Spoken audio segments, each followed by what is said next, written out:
Guys അങ്ങനെ ഒട്ടും പ്രതീക്ഷിക്കാതെ സർപ്രൈസിംഗ്ലി പുതിയൊരു വെബ് സീരീസ് ഫ്രൈഡേ സീരീസിൻ്റെ ഭാഗത്ത് നിന്ന് റിലീസ് ചെയ്തിരിക്കുകയാണ്. നേരത്തെ അപ്ഡേറ്റ് വന്നൊരു വെബ് സീരീസാണ്. അതായത് ഫ്രൈഡേ സീരീസിൻ്റെ ഭാഗത്ത് നിന്ന് മാമി എന്ന വെബ് സീരീസിൻ്റെ സെക്കൻഡ് എപ്പിസോഡ് സെപ്റ്റംബർ മാസം 13 ശനിയാഴ്ച, അതായത് നാളെ റിലീസ് ചെയ്യുമെന്നാണ് പറഞ്ഞിരുന്നത്. പക്ഷേ എന്തോ കാരണം എന്നറിയത്തില്ല, സംഭവം സീരീസ് ഇന്ന് തന്നെ റിലീസ് ചെയ്തു. അതായത് ആരും പ്രതീക്ഷിച്ചില്ല, ശരിക്കും ഞെട്ടിച്ചു കളഞ്ഞു. ഓക്കെ, കാരണം ഈ ഒരു വെബ് സീരീസിന് വേണ്ടി കുറേ അധികം നാളുകളായിട്ട് കാത്തിരിക്കുന്നതാണ്. അത് നമ്മുടെ കമൻറ്റ് ബോക്സിൽ ചെക്ക് ചെയ്താൽ തന്നെ അറിയാം. അതായത് ഈ ബൂമെക്സിന് കുറച്ച് ഇഷ്യൂസും കാര്യങ്ങളൊക്കെ വന്നല്ലോ, ആ ഒരു ടൈം തൊട്ട് നമ്മുടെ കമൻറ്റ് ബോക്സിൽ ചോദിക്കുന്നതാണ് ഈ മാമി എന്ന വെബ് സീരീസിൻ്റെ സെക്കൻഡ് എപ്പിസോഡ് എന്നാണ് റിലീസ് ചെയ്യാൻ വേണ്ടി പോകുന്നതെന്ന്. കാരണം മാമി എന്ന വെബ് സീരീസിൻ്റെ ഫസ്റ്റ് എപ്പിസോഡ് ഉണ്ടാക്കിയ ഇമ്പാക്റ്റ് ചെറുതൊന്നുമല്ല. അതുകൊണ്ടാണ് സെക്കൻഡ് എപ്പിസോഡിന് വേണ്ടി ആളുകൾ ഇത്രയധികം വെയിറ്റ് ചെയ്യാൻ വേണ്ടി കാരണം. അങ്ങനെ പ്രതീക്ഷകൾക്കപ്പുറം, അതായത് പ്രതീക്ഷകൾക്ക് അവസാനം കുറിച്ചുകൊണ്ട് ഇപ്പോൾ മാമി എന്ന വെബ് സീരീസിൻ്റെ സെക്കൻഡ് എപ്പിസോഡ് ഫ്രൈഡേ സീരീസിൻ്റെ ഭാഗത്ത് നിന്ന് റിലീസ് ചെയ്തിരിക്കുകയാണ്. അപ്പോൾ ബൂമെക്സിനുണ്ടായ ഇഷ്യൂസും കാരണമൊക്കെ എല്ലാവർക്കും അറിയാമായിരിക്കുമല്ലോ. അപ്പോൾ ബൂമെക്സിൻ്റെ പുതിയ OTT പ്ലാറ്റ്ഫോം അവർ ലോഞ്ച് ചെയ്തിട്ടുണ്ട്.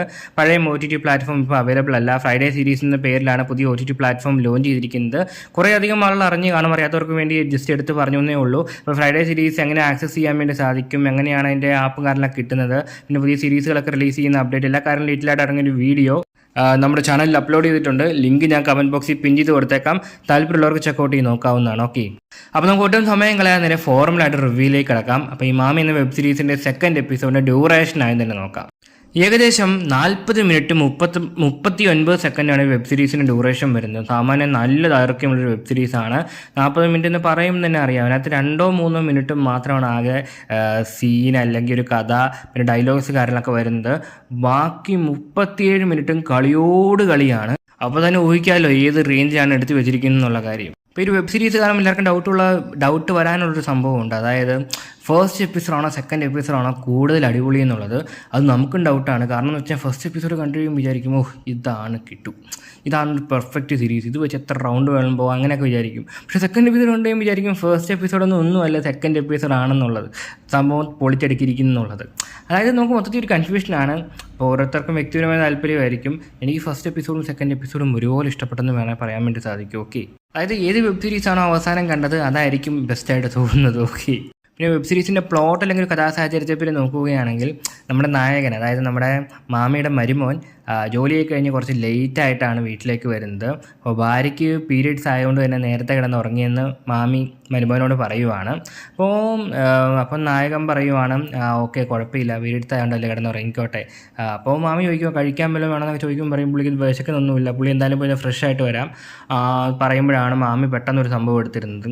അത് മോട്ടർ കേടായതുകൊണ്ട് വെള്ളമൊന്നും ബാത്റൂമിലേക്ക് വരത്തില്ല എന്നുള്ളത്. അപ്പോൾ പുള്ളി പറയാം സാരമില്ല, ഞാൻ കിണറ്റിൻ്റെ അടുത്ത് പോയി കോരി കുളിച്ചോളാമെന്ന് പറയുവാണ്.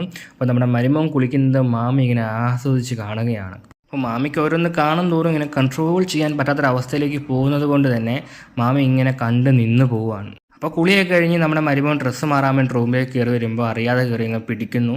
പിടുത്തം പിന്നെ വലിയാകുന്നു, വലി പിന്നെ അടിയാകുന്നു. അങ്ങനെ പിടുത്തവും വലിയ അടി എല്ലാം കൂടി ഒരുമിച്ചങ്ങ് നടക്കുവാണ്. അതാണ് വെബ് സീരീസിൻ്റെ പ്ലോട്ടായിട്ട് പറഞ്ഞു പോകുന്നത്. സംഭവം എന്തായാലും പൊളിച്ചടുക്കിയിട്ടുണ്ട്. എൻ്റെ മോനെ മാമി ഒരു രക്ഷയില്ല കേട്ടോ. പണ്ണൽ എന്നൊക്കെ പറഞ്ഞാൽ ഇതാണ് പണ്ണൽ. ഇത് ഈ മാമി മരുമോനൊക്കെ അറിഞ്ഞു കൊടുക്കുക എന്നൊക്കെ പറയത്തില്ലേ, ആ ഒരു സംഭവമാണ് നമുക്ക് ഇതിനകത്ത് കാണാൻ വേണ്ടി സാധിക്കുന്നത്. രണ്ടുപേരും കെമിസ്ട്രി അടിപൊളിയായിരുന്നു. രണ്ടുപേരും ഭയങ്കര വില്ലിങ് ആയിട്ട് ചെയ്യുന്നത് പോലെ നമുക്ക് ഒരു സീരീസ് കാണുമ്പോൾ മനസ്സിലാവും. ഒക്കെ ചില സീരീസൊക്കെ ആണെന്ന് വിചാരിക്കത്തില്ലേ, നായികയ്ക്ക് വലിയ താല്പര്യമൊന്നുമില്ല, കാശിന് വേണ്ടി ചുമ്മാ അഭിനയിക്കാൻ നിൽക്കുക മറിച്ചാണൊക്കെ. പക്ഷേ ഇതങ്ങനെയല്ല, രണ്ടുപേരും തമ്മിൽ നല്ലൊരു കെമിസ്ട്രി ഉണ്ട്. അതായത് രണ്ടുപേർക്കും എന്ത് ചെയ്യാനൊരു മടിയില്ല. അപ്പോൾ അതാണ് ഒരു വെബ് സീരീസിനെ ഏറ്റവും വലിയ പോസിറ്റീവായിട്ട് കൺസിഡർ ചെയ്യാൻ വേണ്ടി സാധിക്കുന്നതും. ഓക്കെ, പിന്നെ ഈ ഒരു സീരീസിന് ഔട്ട്ഡോർ ഷൂട്ടിങ്ങോ കാര്യങ്ങളോ ഒന്നും തന്നെ ഇല്ല, ഇൻഡോർ ഷൂട്ടിംഗ് ആണ് മൊത്തമായിട്ട് വന്നിരിക്കുന്നത്. ഇൻഡോർ ആണെങ്കിൽ കൂടിയും വൃത്തിക്ക് തന്നെ എടുത്തു വെച്ചിട്ടുണ്ട്. നൈറ്റ് ഷോട്ട്സ് ഒക്കെ ഒരുപാട് വരുന്നുണ്ട്, അതൊക്കെ നല്ല വൃത്തിയായിട്ടാണ് ചെയ്തു വെച്ചിരിക്കുന്നത്. സിനിമാറ്റോഗ്രഫി കൊള്ളാമായിരുന്നു. പിന്നെ ഡബ്ബിങ് ആൻഡ് ഡയലോഗ്സ് ആണ് അടുത്ത പോസിറ്റീവായിട്ട് എടുത്തു പറയേണ്ടത്. ശരിക്കും എടുത്തു പറയേണ്ടതെന്ന് തന്നെയാണ്. കാരണം ലിപ്സിങ് ആണെങ്കിൽ ശരി, ഡയലോഗ്സ് ആണെങ്കിൽ ശരി, എല്ലാം നോക്കി തന്നെയാണ് ചെയ്തിരിക്കുന്നത്. ആ ഭാഗത്തേക്ക് പ്രത്യേകിച്ച് കുറ്റോ കുറവോ ഒന്നും തന്നെ പറയാൻ വേണ്ടിയിട്ടില്ല. ഡയലോഗ്സിനെ പറ്റിയൊക്കെ പറയുകയാണെങ്കിൽ സീനെ ഒന്ന് കൊഴുപ്പിക്കുന്നതിൽ ഡയലോഗ്സ് വഹിച്ച പങ്ക് വളരെ വലുത് തന്നെയാണ്. അതായത് ചുമ്മാ വന്ന് എന്തെങ്കിലുമൊക്കെ ചെയ്തിട്ട് പോകാൻ ആർക്കും പറ്റും. പക്ഷേ ആ സീൻ വഴി കാണുന്ന പ്രേക്ഷകനെ ഈ ഒരു വെബ് സീരീസിലേക്ക് കൂടുതൽ ബ്ലെൻഡ് ചെയ്യിപ്പിച്ച് അതിനുശേഷം കാര്യങ്ങളിലേക്ക് കിടക്കുമ്പോഴാണ് കാണുന്നൊരു പ്രേക്ഷകന് കൂടുതൽ പേഴ്സണൽ കണക്ട് അല്ലെങ്കിൽ ഒരു ഡബിൾ കിക്ക് അല്ലെങ്കിൽ കൂടുതൽ ഇമ്പാക്റ്റ് കിട്ടാൻ വേണ്ടി ചാൻസസ് ആവുന്നത്. ആ കാര്യത്തിൽ ഇത്തവണ ഫ്രൈഡേ സീരീസ് പൊളിച്ചടുക്കിയിട്ടുണ്ട്.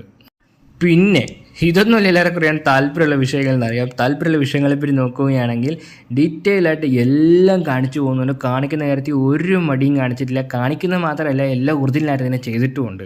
സാധാരണ ബോമെക്സ് സീരീസുകളൊക്കെ വരുന്നത് പോലെ തന്നെ എല്ലാം ഒറിജിനലായിട്ട് തന്നെ പൊളിച്ചെടുക്കി ചെയ്തിട്ടുണ്ട്. പൊത്തിപ്പിടിക്കുക, മറയ്ക്കുക, അങ്ങനെയൊന്നുമില്ല. എന്തൊക്കെ എങ്ങനെയൊക്കെ എവിടെയൊക്കെ കാണണോ അതൊക്കെ അതിൻ്റെ രീതിക്ക് തന്നെ കാണിച്ചു വിട്ടിട്ടുണ്ട്. ഓക്കെ, പിന്നെ കാണുന്ന പ്രേക്ഷകരും ആഗ്രഹിക്കത്തില്ലേ അടുത്ത ഈ ഒരു പൊസിഷൻ ട്രൈ ചെയ്തിരുന്നാൽ കൊള്ളായിരുന്നു, അല്ലെങ്കിൽ ആ ഒരു ഭാഗത്തിൻ്റെ ക്ലോസപ്പ് കൊണ്ടിരുന്നാൽ കൊള്ളാമായിരുന്നു, അല്ലെങ്കിൽ ഇവിടെ നിന്ന് സൂം ചെയ്ത് കാണിച്ചിരുന്നാൽ കൊള്ളായിരുന്നു. അങ്ങനെ എന്തൊക്കെ വിചാരിക്കുന്നു അതെല്ലാം ഒരു സീരീസ് കാണാൻ വേണ്ടി സാധിക്കുന്നുണ്ട്. നമ്മൾ വിചാരിക്കുക ഈ ഒരു പൊസിഷൻ കഴിഞ്ഞാൽ അടുത്തത് ഈ ഒരു പൊസിഷൻ വരുവാണെങ്കിൽ നല്ലതായിരിക്കും എന്ന് വിചാരിക്കുകയാണെങ്കിൽ അടുത്ത ആ ഒരു പൊസിഷനാണ് ആ ഒരു സീനിൽ വരുന്നത്. ഓക്കെ, അതായത് പ്രേക്ഷകൻ്റെ പൾസ് അറിഞ്ഞാണ് ഇത്തവണ പണിയിരിക്കുന്നത്. അപ്പോൾ ചുരുക്കി പറഞ്ഞാൽ എത്രയേ ഉള്ളൂ. അതായത് നിങ്ങൾ വീക്കെൻഡൊക്കെ ആയിട്ട് ഒരു കിഡ്ലൻ വെബ് സീരീസ് കാണാൻ ആഗ്രഹിച്ചിരിക്കുവാണോ? അങ്ങനെയാണെങ്കിൽ ഉറപ്പായിട്ടും കണ്ണും പൂട്ടി ചെക്കൗട്ട് ചെയ്ത് നോക്കാൻ പറ്റിയ ഒരു ഗംഭീര ഐറ്റമായിരിക്കും മാമി എന്ന വെബ് സീരീസിൻ്റെ സെക്കൻഡ് എപ്പിസോഡ്. അപ്പോൾ നിങ്ങളാരെങ്കിലും വെബ് സീരീസ് കണ്ടിട്ടുണ്ടെങ്കിൽ നിങ്ങളുടെ അഭിപ്രായങ്ങൾ ഉറപ്പായിട്ടും കമൻറ്റ് ബോക്സിൽ രേഖപ്പെടുത്താൻ ശ്രമിക്കുക. അതുപോലെ തന്നെ ഈ ഒരു വെബ് സീരീസിൻ്റെ കാസ്റ്റ് ആങ്കർ ഡീറ്റെയിൽസ് പറയാധികം ആളുകൾ നമ്മുടെ കമൻറ്റ് ബോക്സിൽ ചോദിച്ചിരുന്നു. എനിക്കും അറിയത്തില്ല കേട്ടോ ആരാന്നുള്ള കാര്യം. നിങ്ങൾക്ക് ആർക്കെങ്കിലും അറിയാമെങ്കിൽ ഉറപ്പായിട്ടും കമൻറ്റ് ബോക്സിൽ രേഖപ്പെടുത്താൻ ശ്രമിക്കുക. അതിന് മുമ്പും പല വെബ് സീരീസുകളിലും കാസ്റ്റ് ആങ്കർ ഡീറ്റെയിൽസ് ബ്രേക്ക് ഡൗൺ ചെയ്തിരിക്കുന്നത് നിങ്ങൾ തന്നെയാണ്, സബ്സ്ക്രൈബേഴ്സ് തന്നെയാണ്. അപ്പോൾ ആർക്കെങ്കിലും അറിയാമെങ്കിൽ ഉറപ്പായും കമൻറ്റ് ബോക്സ് വഴി രേഖപ്പെടുത്തുക. അതായത് സീരീസിൻ്റെ കാസ്റ്റ് ആങ്കർ അന്വേഷിക്കുന്നവർക്ക് വളരെയധികം ഹെൽപ്ഫുൾ ആയിരിക്കും. ആക്ട്രസിൻ്റെ പേരോ ഇൻസ്റ്റാഗ്രാം വഴിയോ വേറെ സീരീസുകളോ എല്ലാം കണ്ടിട്ടുണ്ടോ എന്തെങ്കിലുമൊക്കെ അറിയാമെങ്കിൽ ഉറപ്പായിട്ടും രേഖപ്പെടുത്തുക. ഓക്കെ, മറ്റുള്ളവർക്കൊരു ഉപകാരം ചെയ്യുക എന്നുള്ളത് നഷ്ടമൊന്നുമില്ലല്ലോ. ഓക്കെ.